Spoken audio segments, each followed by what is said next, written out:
वासुदेवाय। ओम नमो भगवते वासुदेवाय। ओम नमो भगवते वासुदेवाय। हरे कृष्णा। हम पढ़ रहे हैं श्रीमद् भगवद गीता अध्याय 8 अक्षर ब्रह्म योग श्लोक संख्या 25। धूमो रात्रिस्तथा कृष्णः षण्मासा दक्षिणायनम् तत्र चान्द्रमसं ज्योतिर्योगी प्राप्य निवर्तते। धूमः धुआं, रात्रिः रात, तथा कृष्णः और कृष्ण पक्ष।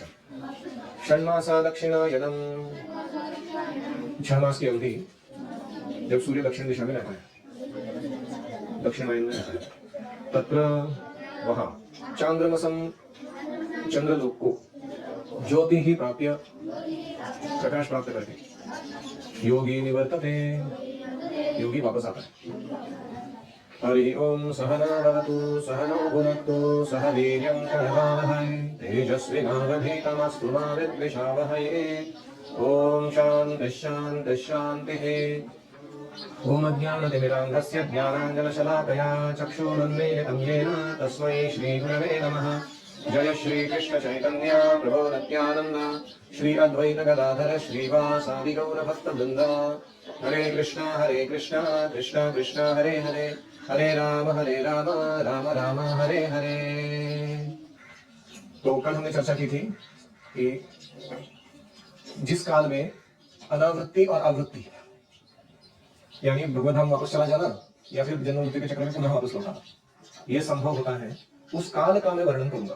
तम वक्ष्यामि, कालम तम वक्ष्यामि, उस काल का मैं वर्णन करूंगा, ऐसे भगवान ने कहा। यानी देयर आर 2 सिस्टम्स। एक पद्धति है, एक पद्धति जिसमें हम मनुष्य देह छोड़ने के बाद उच्चतर लोगों की प्राप्ति करके वहां का दिव्य आनंद उपभोग करके पुनः भौतिक जगत में भूलोक में वापस आ जाते हैं। दूसरा मार्ग है जहां मनुष्य देह में हम ऐसे स्थान को या काल को चुन सकते हैं जब शरीर छोड़ने पर हम वापस नहीं आते, भगवान के धाम चले जा सकते हैं। ये 2 मार्ग भगवान वर्णन कर रहे हैं। इसका नाम क्या है? अटेनिंग द सुप्रीम, है ना, टाइटल हमारा। तो अभी आज जो वर्णन हो रहा है वो किसका वर्णन हो रहा है? वो आवृत्ति, मतलब वापस आने के मार्ग का वर्णन हो रहा है। क्या है मार्ग ये? जो योगी धुआं रात्रि कृष्ण पक्ष में या सूर्य के दक्षिणायन के रहने के 6 मासों में दिवंगत होता है, वह चंद्रलोक को जाता है कि तो वहां से पुनः पृथ्वी पर चला आता है। तो जो लोग कर्म कांड या यज्ञ कांड में निपुण होते हैं वे मृत्यु प्राप्त करने पर चंद्रलोक में जाते हैं। ये लोग चंद्रायण नाम का एक विशेष व्रत रखते हैं। चंद्रायण क्या होता है कि हरिष्ण चंद्रायण में आप प्रतिपदा को 1 घास, द्वितीया को 2 घास, तृतीया को 3 घास, ऐसे कहते हैं। 15 अमावस्या आने तक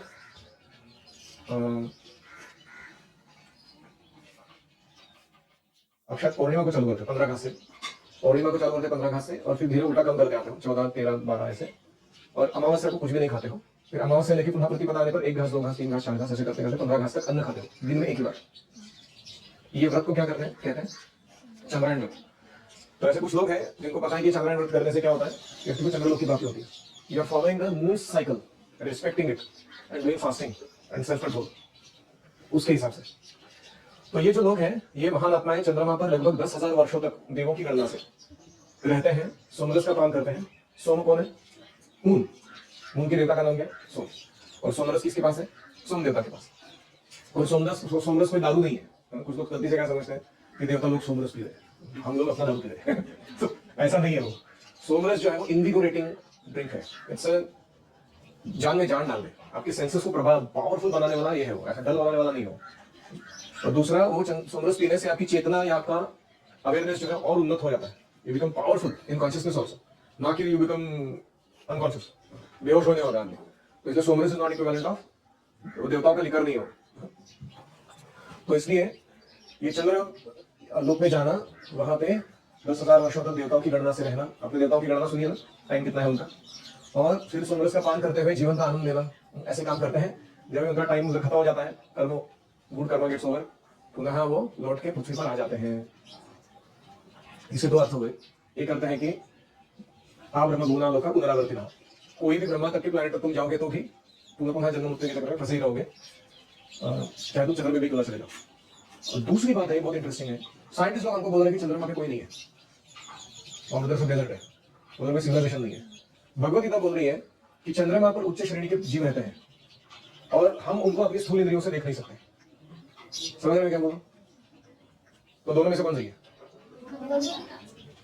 तो इसलिए हम जो जब समझ रहे हैं कि हम समझ गए, अभी हमारे साइंस ने तरक्की कर ली और सब समझ में आ गया, ये अपने पॉकेट में रखना चाहिए हमको हमेशा, ये दूसरों को डिंगे मारने के लिए यूज नहीं करना चाहिए, क्योंकि हो सकता है कल जाके कुछ अलग सा डिस्कवरी हो जाए लोगों को और वो बोले क्या है ये ऐसा है, कुछ तो अलग ही है, हम ऐसे पहले मान रहे थे उसको। जैसे पहले साइंटिस्ट लोग मानते थे कि brain is an organ to cool blood, बाद में उनको पता चला अरे वो बहुत कुछ करता है वो ब्रेन, सारा शरीर चल रहा है उसके कारण, सिर्फ कूल ब्लड कूल नहीं कर रहा, बहुत कुछ कर रहा। तो हमारा जो विश्वास है वो शब्द प्रमाण पर यानी शास्त्रों पर होना चाहिए, ना कि प्रत्यक्ष प्रमाणवादी जैसे साइंटिस्ट, वैज्ञानिक, दार्शनिक लोग, क्योंकि इनका अनुमान और प्रत्यक्ष हम कभी भी परफेक्ट नॉलेज दे नहीं सकता। तो मैं वापस कहता हूँ कि जैसे कोई प्रोग्राम में हम कोई फंक्शन अटेंड करने जाते हैं तो एस्कॉर्टिंग सिस्टम होती है। एस्कॉर्टिंग मतलब आपको एयरपोर्ट पर रिसीव करने के लिए टैक्सी आती है, वो आपको उस फंक्शन के गेट तक ले जाकर छोड़ती है, फिर वहां उनका कोई एक सर्वेंट आता है, वो आपके रूम तक आपको लेके जाके रखता है, रूम में से कोई वो पर्सनल सर्वेंट्स आते हैं, वो आपको खाना पीना नहाना वो सब करा के फिर वो आपको मेन जो कपल है जिनकी मैरिज के लिए आए हैं उनको जाके मिलाते हैं। इसको क्या कहते हैं? एस्कॉर्टिंग, है कि नहीं? यही ये धूमो रात्रि तथा कृष्ण षण्मासा दक्षिणायनम इसमें होता है कि व्यक्ति जब चंद्रायन व्रत या कर्मकांड करता है, उसके मृत्यु के बाद उसको रिसीव करने के लिए धूम नाम का डेटी आता है, वो उसको कहाँ ले जाता है? रात्रि नाम की डेटी के पास। रात्रि नाम का डेटी उसको किसके पास ले जाता है? कृष्ण पक्ष के पास। तो कृष्ण पक्ष की डेटी जो है उसको कहाँ ले जाती है? दक्षिणायन की डेटी के पास। दक्षिणायन का डेटी जो है उसको कहाँ ले जाता है? उसको चंद्रलोक के पास। ऐसे वो एस्कॉर्टिंग सिस्टम है। समझ में आया क्या बोला मैंने? और इसीलिए इन सबको फेवर में रखने के लिए व्यक्ति को रात में शरीर छोड़ना होता है, कृष्ण पक्ष में ही शरीर छोड़ना होता है, दक्षिणायन में ही शरीर छोड़ना होता है, तभी ये संभव हो सकता है उस कर्मकांड के लिए। अभी देखो, कर्मकांड करने का ऐसा नहीं कि तुम ऐसे ही एंजॉय कर लोगे, you have to time your death. कितना मुश्किल काम है ये, क्या हम बोल सकते हैं हमारी मृत्यु का भाई डिसाइड कर सकते हैं हम लोग? तो ये कर्मकांडी लोग इतने निपुण होते हैं ये काम में कि दे डिसाइड कि मैं इस टाइम पर अपना शरीर छोड़ूंगा, फिर वो ऐसे शरीर छोड़ के वो उस आनंद को उपभोग करने के लिए भौतिक जगत के विशेष लोक पर चले जाते हैं। समझ में आया था? अभी अगला श्लोक, अग्निर्ज्योतिरः शुक्लः षण्मासा उत्तरायणम् तत्र प्रयाता गच्छन्ति ब्रह्म ब्रह्मविदो जनाः। अग्निः अग्नि, ज्योतिः प्रकाश, अहः दिन, शुक्लः शुक्ल पक्ष, षण्मासा 6 महीने, उत्तरायणम सूर्य उत्तर दिशा की ओर जब रहता है, तत्र वह प्रयाता गच्छन्ति प्रयाण करने वाला जाता है, मरने वाला जाता है, ब्रह्म ब्रह्मविदो जनाः जिसे ब्रह्मज्ञानी लोग ब्रह्म कहते हैं। जो परम ब्रह्म के ज्ञाता है वे अग्निदेव के प्रभाव में, प्रकाश में, दिन के शुभ क्षण में, शुक्ल पक्ष में या जब सूर्य उत्तरायण में रहता है, उन 6 मासों में इस संसार में शरीर को त्याग करते हैं और उसके बाद परम ब्रह्म को प्राप्त करते हैं। मतलब वो वापस लौट के नहीं आते। तो प्रभा जी लिख रहे हैं, जब अग्नि प्रकाश दिन या पक्ष का उल्लेख हो रहा है तो यह समझना चाहिए कि इन सबों के अधिष्ठाता देव होते हैं जो आत्मा की यात्रा की व्यवस्था करते हैं।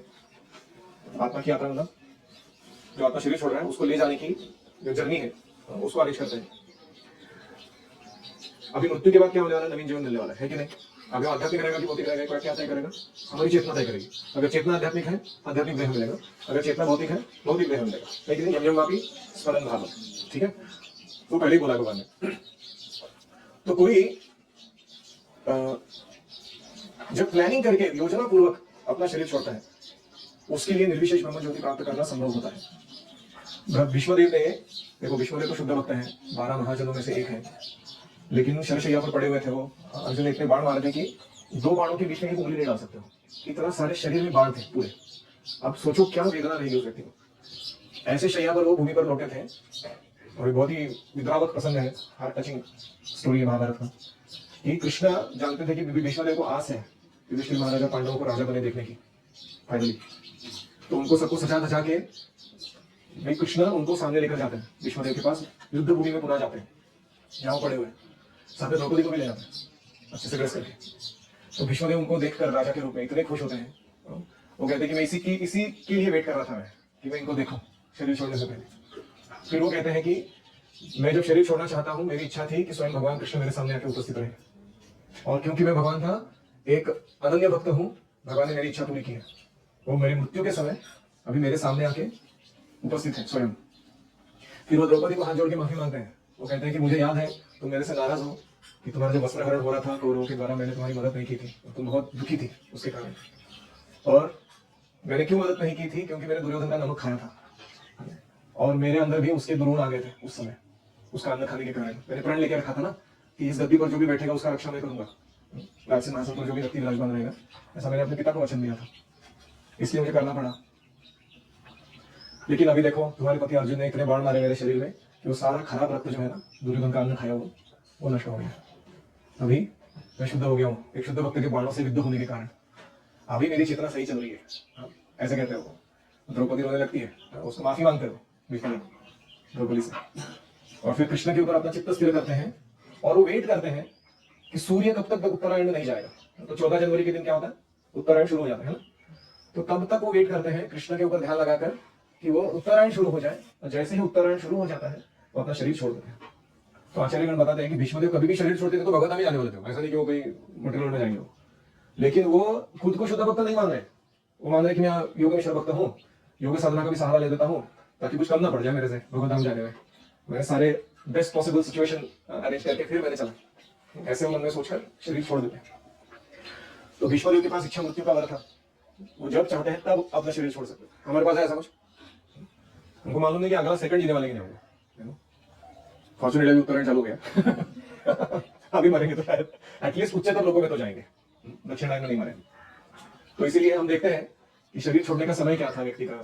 शरीर दिन में छोड़ा कि रात को छोड़ा, फिर समय, उस समय अग्निदेव की उपस्थिति थी यहाँ कि नहीं थी, प्रकाश था कि नहीं था, शुभ शुभ क्षण थे, मुहूर्त होता है ना दिन में, वो मुहूर्त अच्छे थे कि नहीं थे, और शुक्ल पक्ष था कि नहीं था, उत्तरायण चल रहा था कि नहीं था। इतना सारा सेटिंग करके फिर शरीर छोड़ना बाप रे, इतना एक्यूरेसी, ये तो कुछ अलग ही इंजीनियरिंग है कि नहीं? तो इसलिए योग में सिद्ध योगी शरीर को त्यागने के समय और स्थान की व्यवस्था कर सकते हैं। Yogi can decide time and place, अन्यों को इस पर कोई वश नहीं होता। हमारे जैसे लोग क्या वश है? यदि वो संयोगवश बाय चांस शुभ मुहूर्त में शरीर त्यागते हैं तो उनको उच्चतर लोग प्राप्त हो सकते हैं, या कभी कभी जन्म मृत्यु के चक्कर में लौटना नहीं पड़ता अगर सब कुछ बहुत ही फेवरेबल था तो। लेकिन बाय चांस अरेंज नहीं होता है जीवन में, वो कर्म के अनुसार ही अरेंज होता है तब, और नहीं तो पुनरावर्तन की संभावना बनी रहती है, वापस आएगा वो इधर ही। अभी लास्ट लाइन देखो क्या पावरफुल लाइन है। किंतु कृष्ण भावनामृत में शुद्ध भक्त के लिए लौटने का कोई भय नहीं रहता, चाहे वह शुभ मुहूर्त में शरीर त्याग करे या अशुभ क्षण में त्याग करे, चाहे अकस्मात शरीर त्याग करे चाहे स्वेच्छापूर्वक त्याग करे, उसको गारंटी है कि वो भगवत धाम ही जाएगा। क्यों? क्योंकि कृष्ण खुद इन्वॉल्व है उसके डेथ के मामले में। कृष्ण खुद आके अपना स्मरण उसके चित्त में डालेंगे, देशाम हम समुद्र मृत्यु संसार सागर। तो कृष्ण कहते हैं गरुड़ के पीठ पर बैठ के आता हूँ, swiftly I come and deliver my devotee, take him back to God, उसको उठा के ले जाता हूँ भगवत धाम में वापस। ये स्पेशलिटी किसके लिए उपलब्ध है? शुद्ध भक्त के लिए। तो हम क्या शुद्ध होते हैं? बनना चाहिए, ठीक है।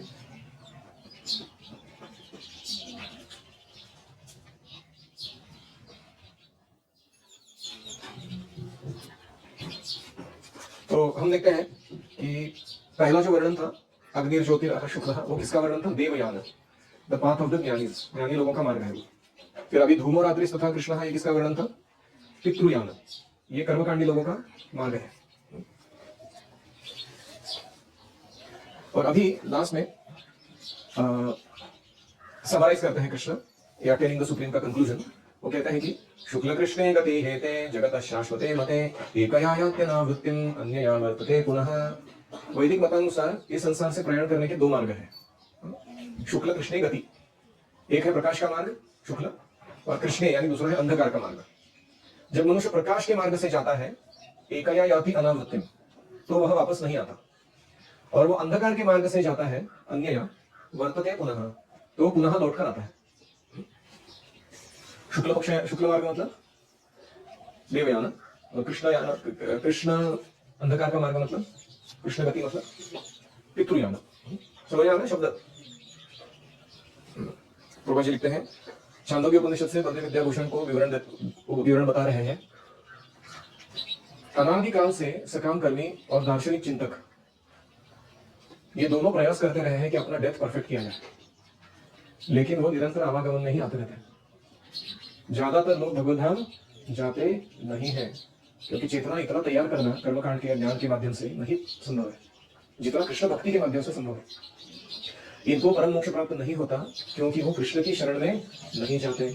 कर्मकांड लोग और ज्ञानी लोग शुद्ध भक्ति नहीं अपनाते, इसलिए वो भगवत धाम नहीं जा सकते। दोनों भी लौट कर आ जाते हैं, चाहे जो शुक्ल मार्ग वाले हो, शुक्ल गति वाले या कृष्ण गति वाले हो।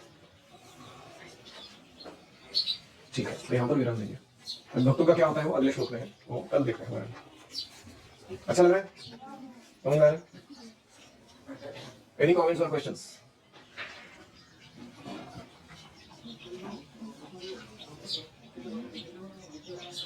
उन्होंने विनम्रता के कारण वो खुद को वो सोच रहे थे कि कुछ कमी नहीं रह जानी चाहिए मेरे से अपने प्रिपरेशन में, डेथ में, इससे मेरा छूट जाएगा भगवत धाम जाना। तो ये शुद्ध भक्त ऐसा विचार करता है कि I am not perfect, I have to be taking care of everything possible so that I get Krishna. उत्तरायण को महत्व क्यों है? क्योंकि उत्तरायण में देवताओं का दिवस शुरू होता है, दक्षिणायन उनकी रात रहती है। आपने सुना था उत्तरायण में सूर्य जो है वो और शक्तिशाली बन जाता है देवता।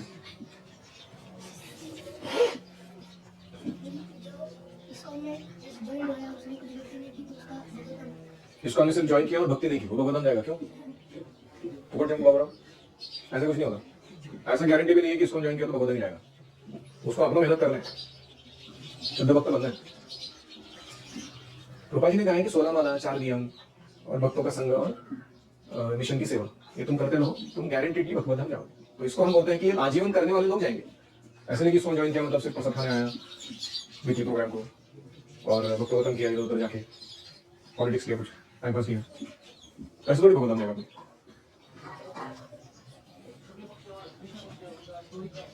शुक्ल पक्ष और कृष्ण पक्ष का स्टोरी क्या है, वो डेटीज का बैकग्राउंड क्या है वो नहीं पता मुझे, you have to study that. और कोई?